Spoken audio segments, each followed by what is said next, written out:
Welcome to the Trouble with Writing podcast, where we chat about the real issues that stop multilingual writers producing effective English and see where we can help. Hi, Phil. Hi, Paul. How are you guys this week? Great, Pete. Nice to see you again. Yeah, good, thanks.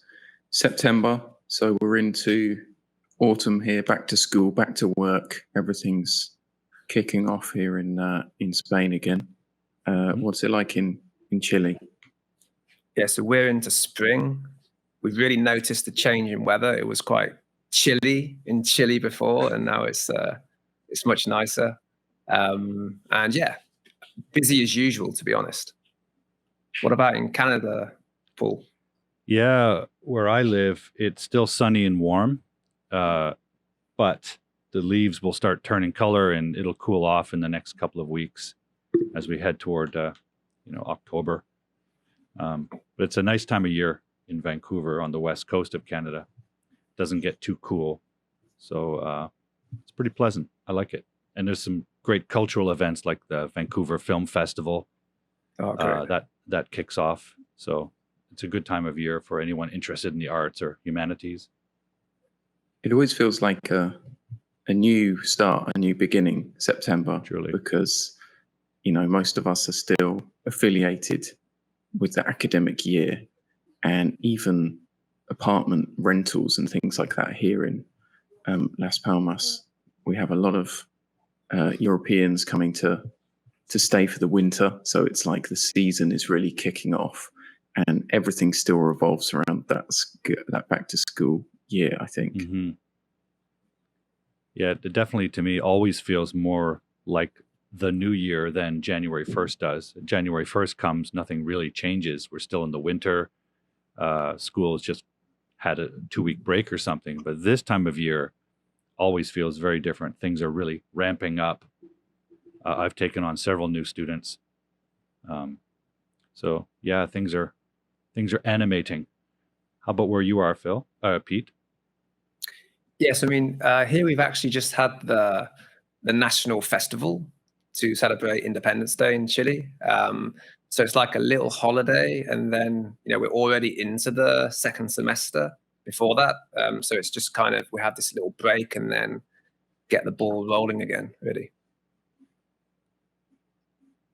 Great. Yeah.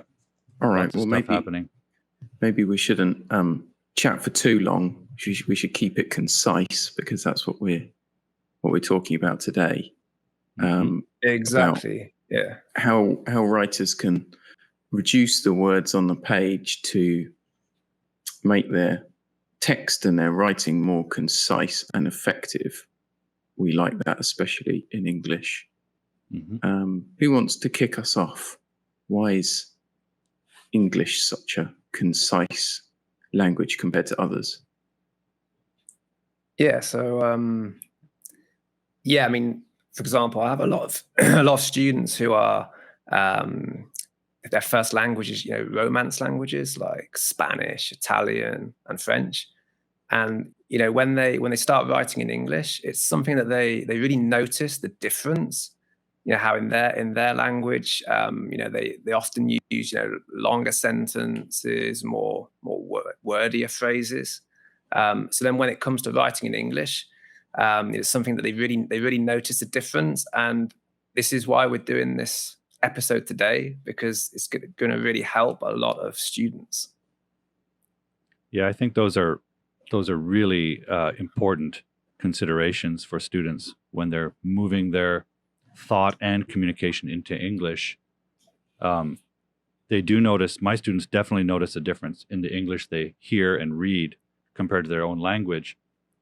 And, they're in that stage where they may still be translating their ideas from their language into English and realizing how different it ends up.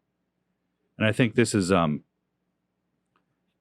language is an aspect of culture that communicates cultural values and aesthetics. And I think it captures that in, especially in written form.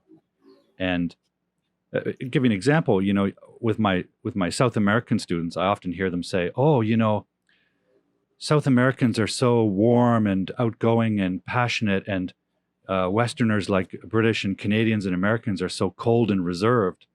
And I have an issue with the metaphor of cold and hot, because one is intrinsically positive and one's intrinsically negative. But their point is taken, right? But I think that the language is a dimension of that culture.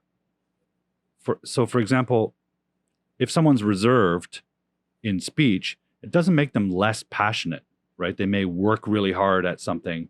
We may be really dedicated to our students. It doesn't make us less passionate, but fewer words may sound less passionate. So I always find it fascinating how they observe this difference, but it's such a profound difference, isn't it? Do you have that same experience, Phil? Yeah, I hear you. I have similar experiences to you both, I think. I guess a point I thought about adding is that we are writing in quite different ways now. You know, you think of Alexandre Dumas or Charles Dickens. They wrote page-long descriptions of what somebody was wearing or what a character could see. And nowadays, the style of fiction, especially in English, is much more direct and getting the reader to do more work and imagine things. And the same with digital writing. Most of the internet is still comprised of English, and so much of the digital writing that we write and consume has to be really concise to hold the attention of people through the 5 seconds that they look at something before they scroll. So I think extra reasons there to consider that less is often more in English, especially with more modern writing. It seems like those things have influenced that too, right? The need for concision in copy and content. But also I wonder how much influence, well, if you think of writers that were impactful like Hemingway, who espoused a really terse style of writing, very concise writing. But also I wonder how much influence Asiatic languages have had as we've become more globalized. We're all influenced not just by our Western European based aesthetic culture and communicative culture and literary culture. We're also influenced by other languages and other peoples like Chinese or Japanese, which has a very different style of writing that doesn't require a lot of words because they have characters.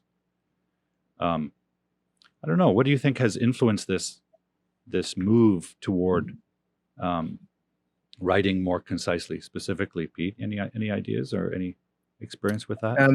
Well, I was just going to say that, complementing what Phil said, I think it can also depend on the style of in fiction, right? So different writers have different styles. Some are more direct, some are less direct. It could also depend on genres of writing, right? So in journalism, writers are supposed to be more direct, certainly in English journalism, definitely more concise. In other genres of writing, there might be less of an emphasis on being concise. That might not be the most important thing, right? I mean, what about in academic writing, Phil? Paul, is being concise one of the most important things, or is it not as important as other aspects? What do you think? I think it's extremely important because the function of academic writing is to explain a point to a reader. It's very reader-centered forms of writing. And the reader reads it for a purpose. They're trying to understand a study, a report, an opinion, an argument, and they really need to understand the idea. And I think there's a tendency when writers are learning to write academic writing that they're bringing over some of the skills they've learned in creative writing or just sort of more generalized writing in classroom or school. And here's the sort of wall that my students run into.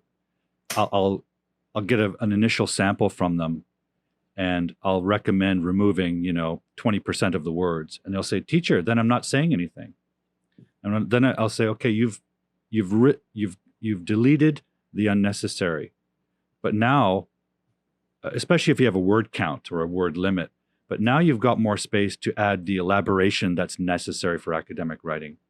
We don't want a lot of words. We want a lot of content. We want a lot of idea. We want a lot of elaboration on your point."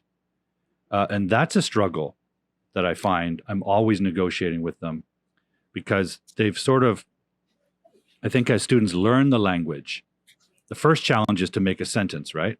Then they're struggling to make a paragraph. So until they're really advanced learners, they're struggling to fill the page or to write an idea fully. But then they get to a certain point where you got to reel that in a bit and encourage them to write more concisely and elaborate their ideas with more depth, more complexity. So that's where I'm always finding my relationships with the students, is in that sort of zone of moving away from just trying to fill the page with a lot of writing, a lot of words, and then scaling that back and filling it with more ideas and complexity. Pete, does that ring true for journalism as well? Yeah. So one thing that's really interesting there, comparing the two genres, right, academic writing and journalism, is maybe the relationship between being concise and being more or less concrete, right? So what I would ask you about, is that a challenge in academic writing, just because academic writing is often associated with, maybe not always fairly, but part of the time, being more abstract, and also depending on the audience. If you have an academic specialized audience, sometimes the language could be more formal, right? And then how does that affect being concise? Yeah, good point. I think it goes back to something we touched on earlier, which is one of the differences with English. I think what English has going for it, I consider it an advantage, is that English is made of not just English. It's made of French influence, Germanic influence. So it's absorbed a lot of words, and it's resulted in an enormous vocabulary. There's an enormous vocabulary available to an English user. And so if you can eliminate a sentence and replace it with a word and express the same meaning, that seems worthwhile, and it's possible with English. And so with academic writing, and this is where my students always have this, they always encounter this in the movement from a first draft to a second. In the first draft, they're just struggling to articulate the idea. And then as we work into the second draft, I'll make suggestions about how to take that idea that they managed to put into 2 or 3 sentences and show them ways to make that more concise, because the reader wants to get to the point quicker, because there's another point waiting, right? There's other information we have to get to. So sometimes, as you mentioned, there's a sort of insularity. If you're writing in an engineering paper, it's got its own sort of insular jargon. And if you're writing in things like philosophy or the humanities, you tend toward the abstract. So it is a challenge to use the vocabulary to be more concrete and more clear. Is that also true, Phil, with content writing and copywriting? Yeah, such a good point about replacing a sentence with a word. I really like that, because one of the things I try to impart to people who are writing a blog or an article is, don't fill your word count with an unnecessary sentence or a point. That's what is seen as sort of lazy writing, or it's the reader is wandering off, because if each sentence isn't holding our attention, then we wander off. And what you can do is split points out. So you can just separate all the points that you're making in your 600-word article, and put them line by line go through each one individually and ask questions about it. Say, should this be here? And if the answer is it's repeated or it's not adding anything, you can include it in another point, right? There might be one bit of extra information, one word or one phrase that you can just add into another sentence. So not only are you making the work more concise, but you're making that original sentence a bit richer. So that can work really well. And I think, it definitely applies that each point should be valid, and the reader's waiting for that next point. I liken it a little bit to watching a movie sometimes. I use a movie plot as an analogy, and sometimes it helps the student grasp what I'm trying to encourage in them. If you're watching a movie and something happens, you immediately wonder what will happen next. The drama is created and the suspense is created. You immediately wonder what will happen next. You don't want to see the same thing happen again, right? You don't want that redundancy unless it's necessary for the plot. It's the same thing when you read something, especially something purposeful like an academic paper. We want to get to the next point. So just like a movie, I'll encourage my students to make every sentence bring a new idea into the conversation. So I read one sentence and I get to the full stop. Okay, what will happen next? What am I going to hear next? The worst possible thing is for the same idea to be repeated. Is that kind of what you're also talking about, Phil? Like, this is more relevant to copywriting and content writing and maybe a story. But I call that the so what test, which is you read a sentence, and if you can say so what, people are not excited for the next sentence. It hasn't generated any curiosity. So if you say, I am a particularly tall person, it's like, so what? But you say that you're so tall you banged your head on the door frame, then you probably can't say so what, what happened, or that must have been annoying. So maybe those aren't the best examples, but the so what test is something you can apply and just get that reader to the next point. Pete, what do you think? Yeah, I totally agree with that. And then I would also add that, and this is also true of more like literary journalism, or basically whenever you're telling a story, right?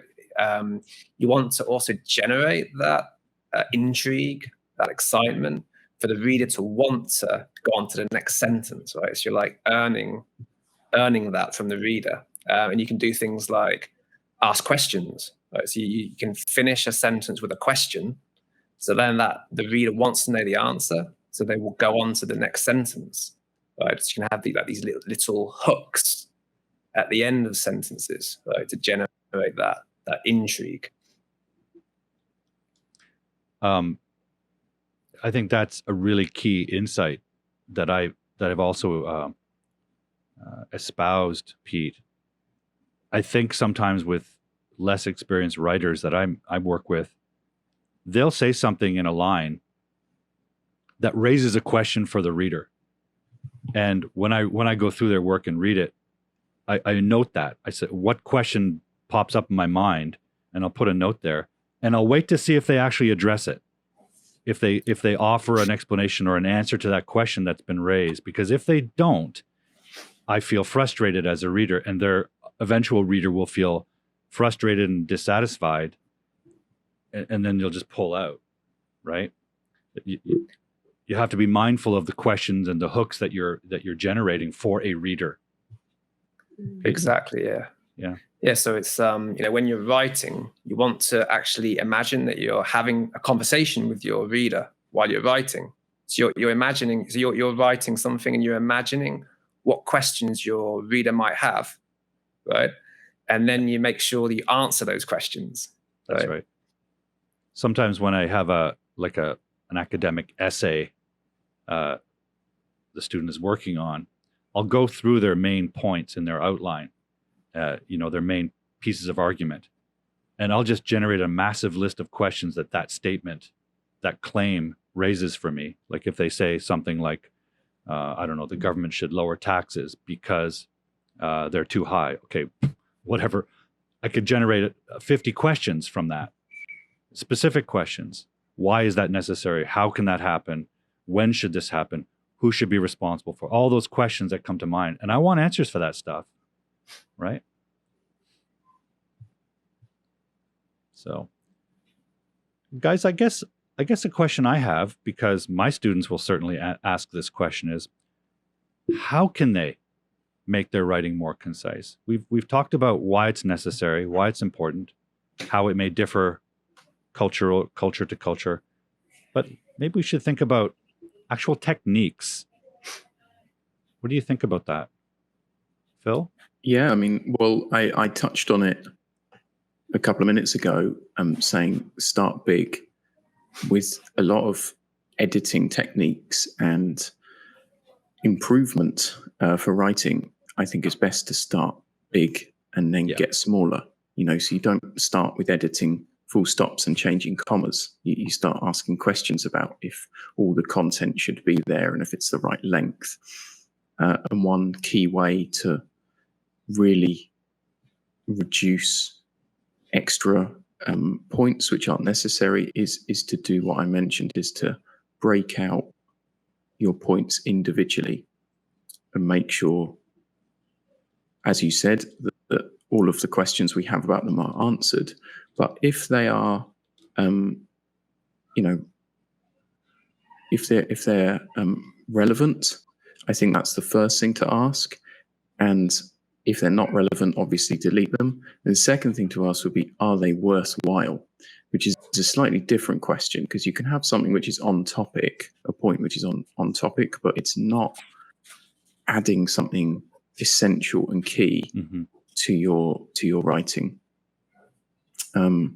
After that, you might want to think about the order and put things in order, and that's where you might combine points to make them even more concise as well. So I'd say that's a good area to start. And if you really want to reduce 1,000 words to 800, let's say, then that's probably the easiest way to do it, is by getting rid of sections that don't belong. Pete, does that ring true for your work as well? Yeah, I was just going to add something to what Phil said. I totally agree with that. Sometimes you can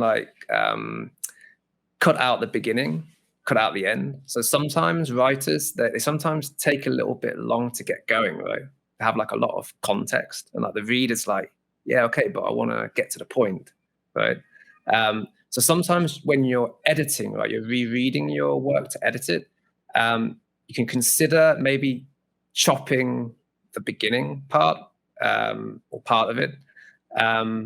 And also the end, that can also happen, right? So you've the main story is over, right? You've reached the climax, it's gone. And then sometimes a writer might just keep writing the end part, how they lived happily ever after and blah, blah, blah, blah, blah. And sometimes you can cut at least part of that too. That can be a way to be more concise.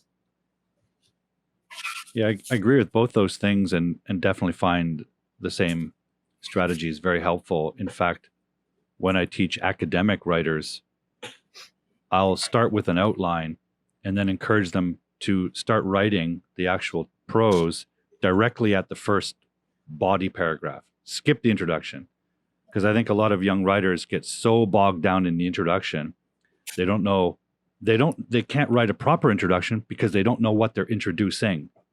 Right? It's like introducing a stranger that you met on the bus that you don't even know their name. Introduce that person to your friend and saying, hey, I've got a perfect girlfriend for you. She's, I know nothing about her. So I always get them to write the essay first. And now you know what you're going to introduce, then write the introduction. But I also think what you're also sketching out here is this idea that the first stage is to get all the ideas out, right? And get to the points. And in the editing phase, and also teaching them how to separate those stages. In the editing phase, you trim and make it smaller. And then they start panicking, saying, well, what am I saying? But now they've created all this opportunity for things that are missing, ideas that are missing, that can be fleshed out. I think when you pare things down, suddenly you realize, what is missing here? What part of the argument or what part of the story did you not consider earlier? But now you can visibly see the whole, because we've removed a lot of the fluff that may be concealing that whole. Yeah. So. Yeah, I was smiling at what Pete was saying with cutting the beginning, because I think Anton Chekhov said that his writing advice was to cut the first third or cut the first quarter of a story, of a short story especially. And it's so true. It's something I've done in the past. You get, a couple of pages in and you're like, yeah, actually here is where the start of the story is. I mean, it doesn't ring true for all writing, like academic writing and blogs. You need a little introduction. You need to say, here's what's coming up. But I think that's a nice idea, Paul, starting or dealing with that introduction last, because absolutely it's functional. It's not the content. So start with the content, keep that concise, and then you won't ramble on in the introduction either. I find once they've established the content, even in first draft form, they know what they are going to introduce. But now they can answer the question, why the hell are we talking about this? Which is why you need an introduction, right? If you walk up to a stranger at a bus stop and out of the blue say, I think the government should lower taxes, they're going to say, okay, interesting point, but why the hell are you telling me this? That's what the introduction's for. Establish from where the idea arises, who and what is involved, and all the context that makes this argument necessary or makes this topic necessary to discuss. But you don't know that until you've really written it. And I think a lot of writers, including creative writers and fiction writers that I've worked with, they use the introduction or the first pages of a story to figure out what they're going to write. It's basically brainstorming, which can be done in a different way. Pete, you also find with journalists that they get bogged down in the early parts of the story and need that to be excised. Yeah, it can happen. Just building on what you were saying there. I think in your genre, what you specialize in, it's in the plan, isn't it? That's when you're brainstorming in the plan, right? Yeah. And also there, you're going to first think about the main ideas, before you think about the introduction, like what you said. Yeah. For journalists, I wanted to give a couple of tips. So, once you got your main ideas on the page, right? Once you get to you're rereading, you're editing, and then I wanted to look at a few kind of more specific aspects. So for journalists, two things are you want to be concise and also lively, right? You want energy in your writing, right? What you want to avoid is being abstract. You want to avoid sounding, even sometimes a little pompous. If you have a lot of abstract nouns in your writing, you can sound like you're trying to be clever, right? And you have to consider that, if you're writing for a broad audience, then, you want your writing to be accessible for everyone. So one thing to think about is to avoid unnecessary abstract nouns. So, a few examples, words like conditions, activity, purpose, character, problem, issue. Some of these words can be very abstract, and a lot of the time you can actually just take them out. So I have here 3 examples. Right? The first one, he uses the phone for work purposes. Right? Just take out purposes. Mm-hmm. Say, he uses the phone for work. It's enough, right? Purposes doesn't really add anything significant, right? Or they did some physical activity, right? Why not just say they played sport, right? Something much more specific, right? You don't need the word activity there. And one more could be the house was of a friendly character, right? This construction of a X character is so unnecessary. It's just a wordy phrase, right? Just say the house was friendly, Right? It's enough. Yeah. So that would be the first tip. And the second tip would be, to use verbs instead of these nominalized forms. Right? When you use nominalized forms, so basically, nouns made from verbs or adjectives, that's when your writing can become abstract and can become wordy, right? It can, even bore people, right? You don't want to do that. You want energy. You want to be lively, right? Just two examples. So the first one, the cinema has seating accommodation for 500, right? Seating accommodation. Why not just use a verb, right? The cinema seats 500, right? So you don't need this has seating accommodation for. Look how many words we're wasting there, right? Yeah. Just one more. The company gives permission to its employees to work from home. Instead of saying gives permission to, that's 3 words, right? You could just use one verb, right? The company allows its employees to work from home, right? So, yeah, just avoiding these wordy phrases, these abstract nouns, and you can be so much more concise, so much livelier in your writing, and avoid sending people to sleep. Yeah, Brilliant. I think that's where English is so flexible, because so many of the words in English have several forms, and if multilingual writers can really get to know the different forms, like what was your example, permits and permission. Exactly. If you can understand that, hey, that can be a verb as well, that's how you can be a lot more concise. And yeah, I really liked that point about sounding clever. I think many writers from around the world might not realize that when they're using phrases which have more words in them, like these nominalized forms, readers are thinking, who the hell are you? Are you some college professor? Are you trying to appear as if you're getting published in an academic journal? They just may be translating words directly, but in fact, those forms are much more academic sounding. So, yeah, Paul, what do you have to say on that? I think that's spot on, and it's unnecessary, because I think what happens is young people go to university and they're trying to impress the professor with what they think is, verbose, academic, lofty sounding writing. And we've all been students, so we understand there is that motivation to get a good mark and impress the professor. But at a certain point, you're going to impress the professor with great writing, concise writing being great writing.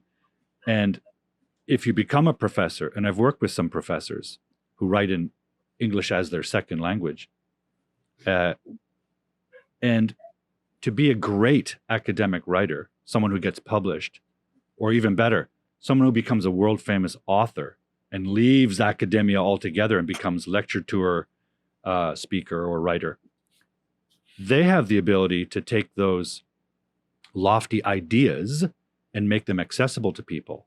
That's great academic writing, not impressing your peers, but providing, clear understanding of extremely complex topics. That's the nature of academic work, is exploring complex ideas. But if you can do that in an accessible way, you become a better academic writer, in my opinion. So that, to me, is the goal, is writing your complex opinions and ideas, but very clearly. And I don't encourage my students to wait until they become professors to do that. I start teaching them how to do that from the beginning, because I also think that will get them better marks in university if they're at that stage, because professors will get their point. The professor really just wants to understand the idea that they're demonstrating, and writing concisely is the key to that. And all of those techniques you pointed out, Pete, are absolutely spot on. Even in academic writing, those are essential. Sometimes a specific word is unavoidable, right? Sometimes a crazy, abstract, technical term is unavoidable because it is the right choice. It's the precise choice. But if you have to use that crazy big lofty word, then all the stuff around it should be concise, you know? So I always try to encourage that balance. If you have to use this big crazy word, let's trim all the other stuff. Let's make that verb active, right? Let's get rid of some of that prepositional stuff. Another thing that I also point out, just another little tip, and I think this all points to a philosophy that I'm always espousing, which is one word is better than two in English, and two words is better than three, and so on. I kind of put that above your desk is what I tell all my students. But for example, a lot of students will use negative phrasing, like, you will not appreciate the details that lack relevance. You will not. Well, not is just one extra word you can avoid. Plus, it creates a negative space, an absence. How do you not do something, right? It's easier to grasp when you can use a positive, like, instead of, you will not appreciate the details that lack relevance, how about, you will appreciate relevant details, right? Just reducing it down in number. Does that kind of technique also hold true in your work, Phil? I think it's to do with language. I mean, I encounter that especially with Spanish and Portuguese speakers. They phrase a lot of things with this double negative way, and we're a bit allergic to double negatives in English because they don't make grammatical sense. So that if we have two in a sentence, it really makes us think, what's going on here? Mm-hmm. And I think it makes it less clear, as well as uses more words. So yeah, it's definitely something I encounter. Pete's nodding as well. Yeah, no, it's true for journalists too, right? It's always the advice, avoid negatives, use positive language if you can. It keeps the language, again, more concise, livelier, clearer, definitely. It's like, sorry, I just want to interject one quick thing. I have a friend who recently had a child, and he was reading, child raising books to become a better father. One of the things that he learned was that when you give a child advice, don't give him negative advice. Don't say, don't step on that thing. Instead, tell them where they should step, because you can't act on a negative. You can only act on a positive instruction. I thought that's also applicable to language. Sorry to cut you off, Phil. Yeah, no, interesting point. I was just going to say we've talked about a few systems or approaches or groups of words that we can cut out, right? Like these prepositional phrases, long-winded phrases, I suppose, like on that day or at that time. Mm-hmm. Those can go. I'd add a few other groups of words that all of our listeners can immediately cut out because they really don't add much. Things like modifiers, very or completely or quite. There's probably a more precise word choice that you can use. Yeah. In fact, in fiction writing, adverbs are a real no-no in more modern types of literature. So, yeah, a lot of adverbs, and you can even do on your documents a Control F search for find and look for these things, right? Look for very, look for what's some other things that we use to qualify, like just or kind of or actually. Pretty much. A lot of those, I mean, yeah, we can find them and just eliminate them. Look for ly. You'll find adverbs. Look for your just, very, and any other ticks that you notice that your writing has, maybe that your editor or mentor or tutor has said to remove, and just get rid of those. Have you guys got any other particular sets of words? I was just going to complement that by saying, if you use a strong verb, right, then you don't need an adverb, right? I also think I'm right behind you on that. I always telling them to just cut all that stuff out because it's subjective, right? If you think something is very beautiful, what does that really mean? How can a reader picture that? I'd rather have a description than modifiers like that, and intensifiers like very and really and just. There's a better word to be found somewhere, right? And it's really a question of finding the right word. That's the real difference between writing and speaking. When we speak, we don't have time to formulate the perfect words. So there's so much repetition, and we say things like very beautiful because we don't have the space and the time to concoct that perfect combination of words. But that's where I suppose in a lot of the writers that I work with want to sound conversational. So sometimes they'll use conversational words, but definitely being mindful of what you're writing is important, because if it isn't, an email to a customer or a social media post or something, then those kind of words really shouldn't be appearing. I think also some words or some of those modifiers only work in speech because we can deliver them with different tonality, right? The most common one I encounter is the word so. Like in conversation, you can say, "Oh my God, the Justin Bieber concert was so awesome." But if you write that, it lacks that intensity. It just says, "The concert was so awesome." Well, how much is so? I mean, for that matter, how much is awesome, right? It's already subjective with that adjective. And when you add so, it doesn't elevate it in any way that's discernible to a reader. But those are conversational habits that really don't translate into the written word. Yeah, we're also moving into the territory of word choice, right? So, words like great, awesome, they're just overused, right? So they start to lose some of their meaning, right? But like you say, when we're speaking, that's fine because we don't have time to think. So we're going to, use the words that we use the most. They're going to be the first words to come to mind. When we're writing, we can take more time to really find those stronger, more meaningful verbs, nouns, adjectives, whatever. And then by doing that, we can avoid using unnecessary adverbs, modifiers, etc. And a question for you guys. Sorry, Phil, go ahead.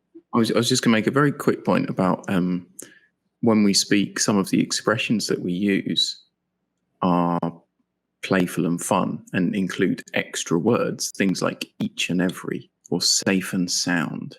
That's one I came across the other day. It's quite nice when we're speaking because they have a sound technique and there's a rhythm. And there's the double aspect, each and every.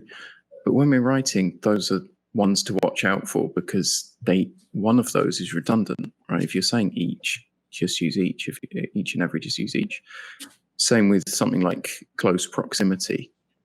You might say that, but it's close. We don't need the proximity. Or in proximity, just use one. So watch out for those like redundant pairs that we often use when we are speaking. Yeah, speaking is it's a very different form. And even in daily conversation, I think there's a musicality, a poetry that we love to hear. And it often involves repetition or redundancy because those are poetic forms. Just something that just popped up. I don't know I can't remember if you guys are sports fans. Do you guys watch football? Follow it or? If by football you mean soccer. Yes. Yeah. Soccer for you, right? Yeah. And I don't follow soccer, by the way. I follow North American style football with, throwing. But I wonder if this is true in the world of your football. A lot of the broadcasters in the sports are former players, so we're not expecting professorial conversation. But when they're talking about things, there's so much redundancy that I as a sports fan, I struggle to take my teacher hat off. But they'll say things like, "Yeah, he's a really good player on the football field." Well, the whole show is about football. We know where they play. We know that he's a player. Why can't you just say he's a great player? Or they'll say he's an excellent player on the offensive side of the football. Offensive side of the football? Yeah. Why can't you just say he's a great offense player or he's a great quarterback? Because everyone who watches that knows that that's an offensive. Anyways, that if you want to hear redundancy or lack of concision, sports broadcast, is it true for soccer broadcast? I mean, I don't know if Pete agrees, but I think British football pundits and commentators are probably, maybe not so much commentators, but certainly the pundits and sportscasters are guilty of cliches. Almost everything they say is, oh, he needs to get his head in the game. It's a game of two halves. So he's had an absolute nightmare. Yeah. You know, it's just all these cliches that have rolled out, and none of them really mean anything, but just filling space with things that people won't disagree with, but they're not really creating a meaning with what they're saying. Yeah. Do you So agree? true.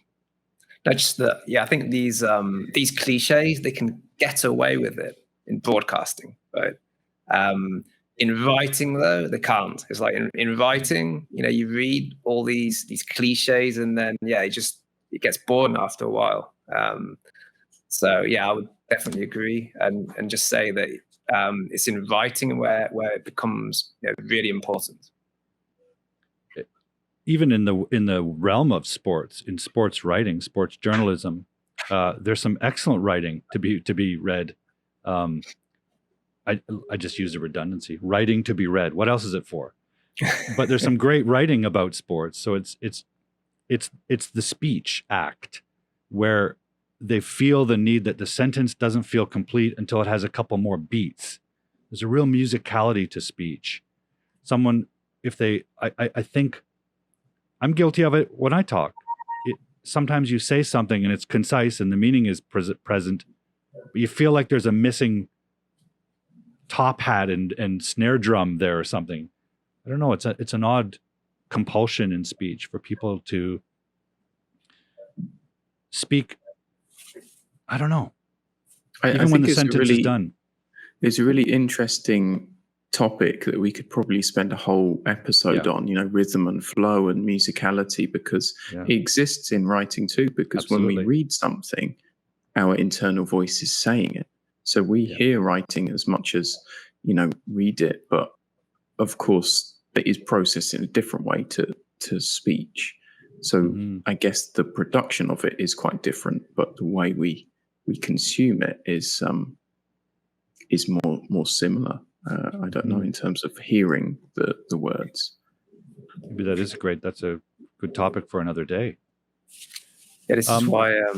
So just to finish that point, this is why like when you've written something, it's really good to get someone else to read it to you, right? Just to see what it sounds like. Does it sound natural? Does it flow? Does it have rhythm? Do you guys ever encounter a writer who doesn't want to follow your editing suggestions to be more concise, because they'll claim that, well, that's the way I speak. I want my voice to be heard in the writing. Does that ever come up? Like you're changing their voice or denying their voice? It's something I think about quite a lot, because especially with fiction writing, with less functional writing, it's important that people can keep their own voice and that they do have something to add other than precise technical use of English. I'd still make the point that if they are function words which are cluttering a sentence, little prepositions and things, you can't argue that that's your voice. Those words have no meaning. They're there to serve a purpose in a sentence. If I'm asking you to change a verb or an expression which you think is important to how you express a thought, then I think writers have the right to push back a bit. I guess a lot of what we've talked about today is how to get rid of those little cluttering words.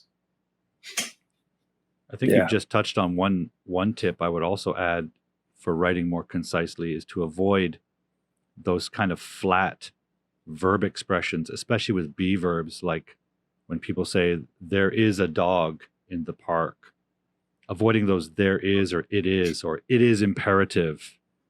Getting rid of the be verb and using a more active verb, or taking that verb, that noun like imperative, if there's a verb form, and using it. Rather than there is a dog, you can say a dog walks across the park or something. It also creates more engagement for the reader, I think, because there's action that they can imagine rather than sort of these sort of lifeless verbs. Any other tips, guys, about how to write more concisely? I was just going to, agree with what Phil was saying, and add there that one thing is having your own personal style as a writer, but another thing is you have to think about your reader and not have unnecessary fluff in your writing that doesn't really add anything, doesn't really add any significant meaning. Yeah, the reader isn't going to put up with fluff, so they won't care about your voice if they put your book down or put your magazine down, right? That's right. I think I'd make the point about ungrammatical sentences, like sentence fragments, can be very impactful and useful in writing, which is for more entertainment purposes. So it could be creative writing, it could be something like a social media post. You'll see a lot of sentence fragments. I think they're great and can have a lot of impact.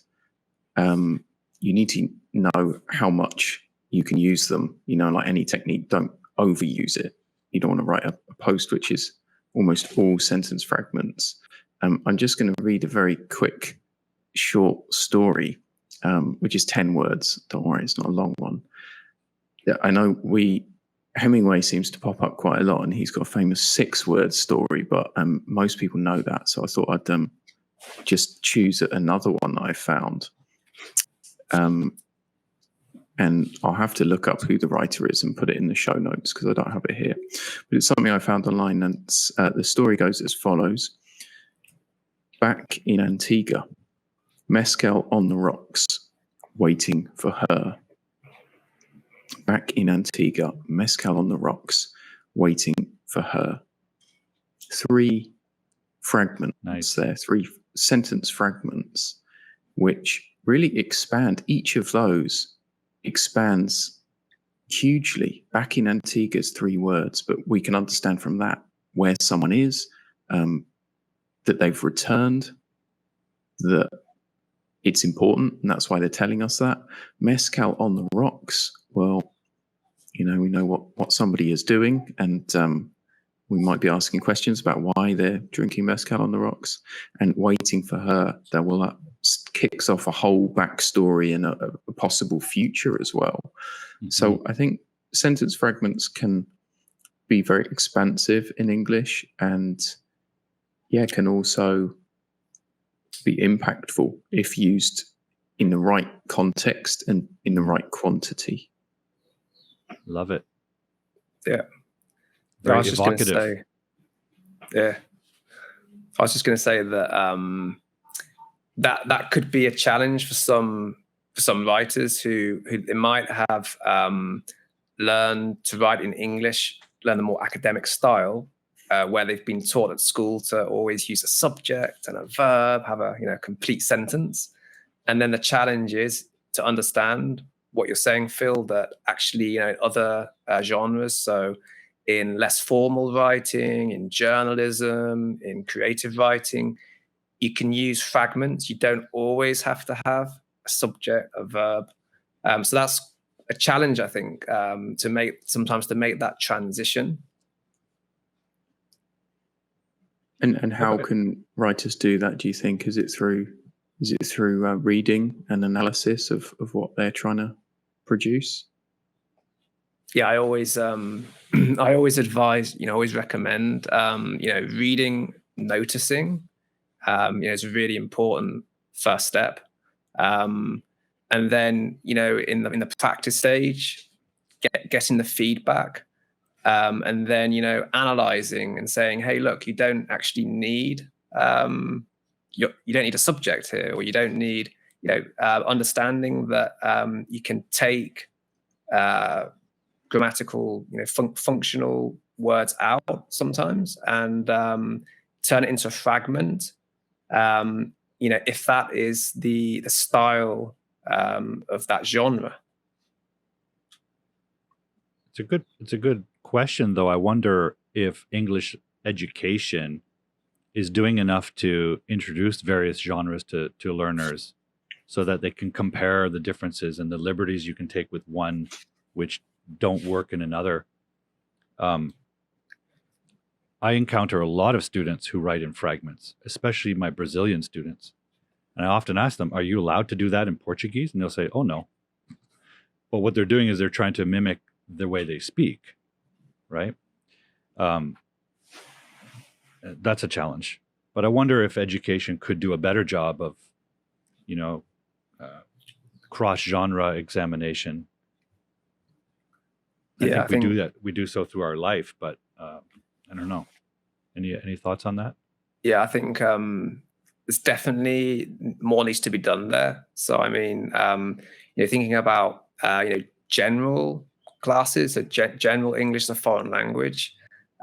Firstly, quite often there's not even enough work done on writing skills at all, right? Sure. So let alone different genres of writing. You'd be lucky if you learn to write an email, write an academic essay. So yeah, I'd definitely say that there it's not specialized enough. I think firstly there's not enough work often just on general writing, let alone more specialized writing in different genres. I mean, I'd go further than Pete and say it's hideously out of date. I mean, think about IELTS letters. Write a proposal to your councilman or something. It's like who does that? I mean, the technology's not there to actually assess and utilize digital forms to write in big English classes. I mean, I hope it does get there, but so many of the textbooks are woefully disconnected with the reality of writing. It's not a surprise, Paul, that you have some students coming who really don't understand the difference between a WhatsApp message and an email and a social media post. They're all different and they're all very important to us nowadays, but very few people are given instruction on it in English classes, and very few people are given even training on it after university. So I hope it's something we can rectify. Yeah, I try to with my students when they say, even if they really want to just focus on their speaking ability in English, I'll always incorporate reading and writing into that, because they all feed together.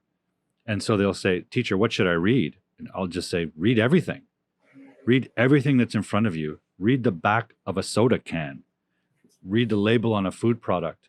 Read a magazine, read a newsletter, read a brochure that's stuffed in your mailbox. Get an appreciation of the landscape of different genres that are right in front of you in your world. Read social media, read the news, compare that to a short story, or I just encourage them to read anything. You buy a soccer ball, read the text that's on the ball. Why is it like that? Why is it this? Why is it that? Even in speech, they struggle with where things belong and where things are appropriate.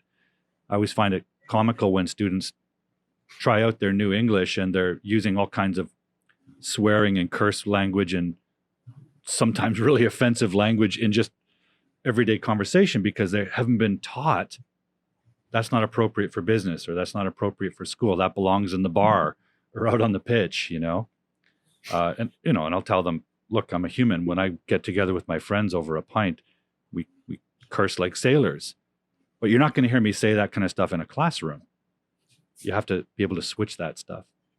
But that's a bit off topic, but maybe it's been a while since I went to a place for a pint. Hey, should we wrap up with some takeaways? Takeaways. Good idea. Take it away. Take it away, Pete. Yeah. Okay. So basically, my main takeaway for journalists: avoid unnecessary abstract nouns, favor verbs over nouns, keep your writing concise, keep it lively. My takeaway for content writers would be to start big, think big in terms of what you should definitely keep in your piece. Make sure that every point is relevant, every point is worthwhile. That's a way that you can make work initially more concise before you get into the nitty-gritty of editing and some of the words to avoid and phrases to avoid that we talked about. I think my takeaway is pretty much along the same lines: avoiding fluffy words, modifiers you don't need. Try to replace them with a single, more precise vocabulary choice. Try to avoid vague expressions. Again, opting for a precise choice. Avoiding negative expressions if you can replace it with a better positive one that's more brief. What else? Always making the next sentence adding to the idea rather than repeating it or trying to reinforce it. If you say it clearly once, you do not need to repeat it. Trust your reader. And by doing so, you'll engage the reader better, even at the academic level. And if you have to use a specific technical word, use it, but then try to trim the rest of it so that it stands on its own, but the rest of it's cleaner. So those are the important things I would say. I would also add one final thing, sorry guys, is that I think this is really important. So use all of these tips. I would encourage listeners, writers, use all of these tips because writing concisely is a worthwhile goal. I'd add to that people might not comment on it, right? If you're able to reduce an email from 200 words to 150 to make it more concise, to make it work better, people are probably not going to reply saying, hey, great email. Thanks for, being so brief.